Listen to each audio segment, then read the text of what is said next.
से जगल बाड़ू तो वहीं से लागल बाड़ू तब तैयारी न कैलू हो। भोरही से जगल बाड़ू तो वहीं से लागल बाड़ू तब तैयारी न कैलू हो। ढकनी में चौरा पया पहिले दौरा पतिया वक्त नहीं जरैलू हो। करताड़ू काहे अति देरावा गोड़ावा रंगही में धनिया होई गईले और घर के बेरावा तुहरा सजही में धनिया।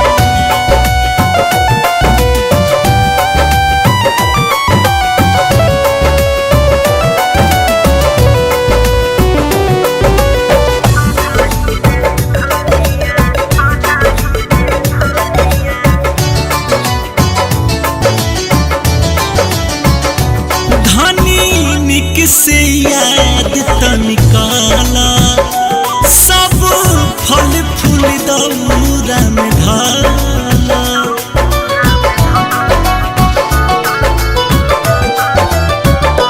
देखी हाँ बाकी जानी रहे कौन चीज हो ना आदत मल जाई है ब्रिज हो।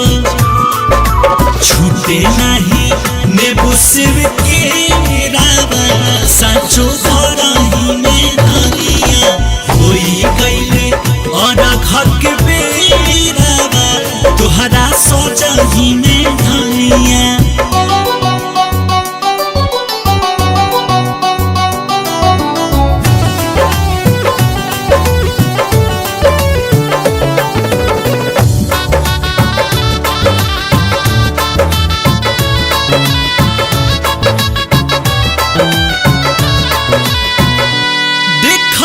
रजनी रंगीला गईले घाट हो कान्हे उखिले ले दौरा के माथ हो।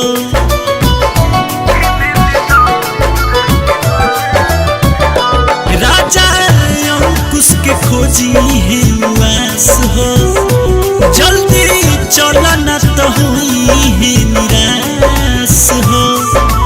हाथ जोड़ी देही सब फेरावा तुहरा सजही में धनिया होई गईले और घर के बेरावा तुहरा सजही में धनिया।